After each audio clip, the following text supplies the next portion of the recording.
The iron gates of Blackwood Manor loomed, twisted and overgrown like skeletal fingers, as if guarding secrets long forgotten. Behind them, the manor stood, a dark shadow against the angry storm clouds, its presence both ominous and foreboding. Rain poured down relentlessly, the wind screaming through the old trees, as if nature itself was warning him to stay away. This was Elias Blackwood's inheritance, a gift wrapped in darkness and shrouded in mystery. He stepped out of the car, the cold rain soaking his coat, each drop a reminder of the chilling reality he was about to face. The air was thick with the smell of wet earth and something rotten, a scent that hinted at decay and neglect. A shiver went down Elias's spine. He felt a creeping dread he couldn't shake, a sense of being watched by unseen eyes. Taking a deep breath, he pushed open the gates and walked towards the house, each step echoing with uncertainty. Each step made the unease stronger. The house seemed to watch him, its empty windows like blank eyes silently judging his every move. Lightning flashed, illuminating the crumbling stone and grotesque figures frozen in silent screams, adding to the eerie atmosphere.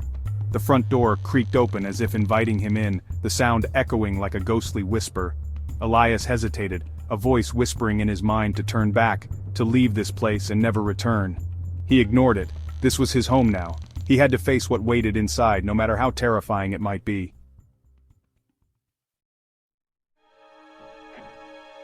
The air inside was stale and cold, smelling of dust and mildew.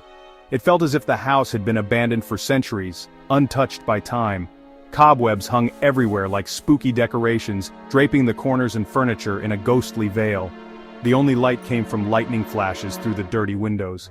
Elias fumbled for a light switch, his hand touching something cold and slimy, sending shivers down his spine.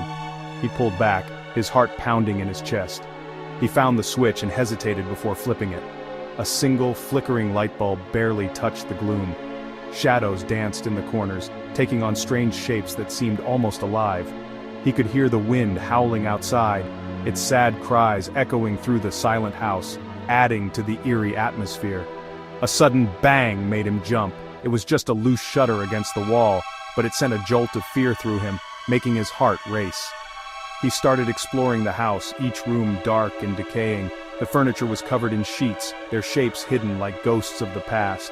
Paintings hung crooked on the walls, their subjects staring with accusing eyes, as if judging his every move. He found himself whispering as if afraid to break the silence that seemed to hold the house in a tight grip.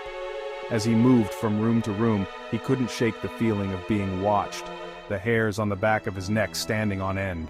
He thought he heard whispers, soft and unclear, coming from the shadows, as if the house itself was trying to communicate. They seemed to follow him, their voices growing stronger the deeper he went. The whispers became almost tangible, wrapping around him like a cold embrace. Gap 2S. Tired, Elias went to what he thought was the main bedroom. The house was old, and every step he took echoed through the empty halls. It was a huge room with a big bed covered in moth-eaten velvet. The air was thick with dust and the smell of decay lingered. He sat on the edge of the bed, the springs groaning beneath him. The mattress felt like it hadn't been used in decades. The storm raged outside, the wind rattling the windows. Thunder boomed in the distance, making the old house seem even more eerie. He tried to ignore the growing unease. The shadows seemed to move with a life of their own. It was just an old house, he told himself. But the creaks and groans of the structure told a different story. There was a reason for everything. He just needed to stay calm and rational. But the whispers continued, creeping into his thoughts. They seemed to come from the very walls. He thought he saw shadowy figures moving at the edge of his sight. His heart raced as he tried to focus. He lay awake for hours, his mind racing. Sleep seemed impossible in this haunted place. Every creak of the floorboards, every sigh of the wind, sent chills down his spine. The house seemed alive. He thought he saw a figure standing at the foot of his bed, its face hidden by the darkness. His breath caught in his throat. He blinked, and it was gone. Was his mind playing tricks on him? Just as he was falling asleep, he felt a cold hand on his shoulder. The touch was icy and sent shivers down his spine. He sat up fast, his heart pounding in his chest. The room was empty, he was sure of it. The only sound was the pounding rain. He was alone. Or so he thought, or was he? The night seemed to stretch on forever. The next morning the storm was gone. Sunlight streamed through the dirty windows, showing how decayed the manor truly was. Elias went outside, hoping for a break from the heavy atmosphere inside. He found an overgrown garden, full of weeds and thorns. A broken fountain stood in the center, its water now a murky puddle. As he walked, he saw a small, crumbling mausoleum hidden among the trees. Curiosity pulled him closer. He pushed open the heavy oak door, the hinges groaning. Inside he found stone coffins covered in dust and cobwebs. He touched the inscription on one of them. It read, "Eleanor Blackwood, beloved wife of Arthur Blackwood, taken too soon." He spent the rest of the day learning about Blackwood Manor. He found a long history of Blackwoods who had died young, often horribly. There were stories of madness, murder, and suicide. It seemed the Blackwood family was cursed, and now Elias was the last one left. As the days passed, the strange happenings got worse. Things moved on their own. Whispers followed Elias, sometimes forming into words he almost understood. He felt a strong presence in the house, watching him, playing with him. One night, he woke to the sound of his own name whispered in his ear. He sat up, his heart racing. The room was cold, the air thick with a strange energy. He got out of bed and walked to the long mirror in the corner. As he looked in the mirror, he saw a figure standing behind him. It was tall and skinny, with long, sharp fingers and eyes that glowed red in the darkness.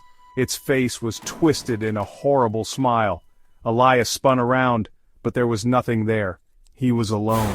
He tried to tell himself it was his imagination, but he knew the truth. The ghosts of Blackwood Manor were real, and they were getting braver. Panic took over. Elias tried to leave the manor, but every time he reached the front door it slammed shut. It was like something unseen was holding him prisoner. He was trapped. The house felt like it was closing in on him, the walls pressing against him, suffocating him. The whispers grew louder, stronger, full of hate. He felt his sanity slipping away. He barricaded himself in his room, but it didn't help. The shadows crept under the door, twisting and turning into monstrous shapes. He covered his ears, trying to block out the whispers, but they seemed to get inside his head. He was living a nightmare. Desperate, Elias decided to face the ghosts. He stood in the middle of the big ballroom, the only light a single flickering candle. The shadows danced around him, their whispers echoing through the vast emptiness. "What do you want from me?" he shouted, his voice hoarse with fear and exhaustion. "Leave me alone." The room grew colder. The candle went out, plunging him into darkness. A cold wind swept through the room, swirling the dust. He felt a presence behind him, cold and threatening. He turned around. Standing before him was the ghostly figure from the mirror. Its eyes burned with an evil light, and a cruel smile twisted its lips. Other figures came out of the shadows, the ghosts of the Blackwood family, their faces twisted in anger and despair. Elias tried to run, but the ghosts surrounded him, their icy fingers grabbing his arms, holding him tight.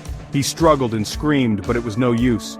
He was outnumbered, overpowered. The ghostly figure from the mirror stepped closer, its face inches from his. "You cannot escape us," it hissed, its voice a raspy whisper that seemed to claw at his sanity. "This house is ours, and now, you are ours as well." Elias felt a searing pain as the ghosts closed in, their icy grip tightening around his body, his mind, his very soul. He screamed until he couldn't scream anymore, the sound lost in the suffocating darkness. Then, silence. The ghosts vanished, leaving Elias alone in the dark. He fell to the floor, his body shaking, his mind broken. He had nowhere to go, no escape. He was trapped in Blackwood Manor, just another lost soul bound to the cursed house forever. He was one of them now,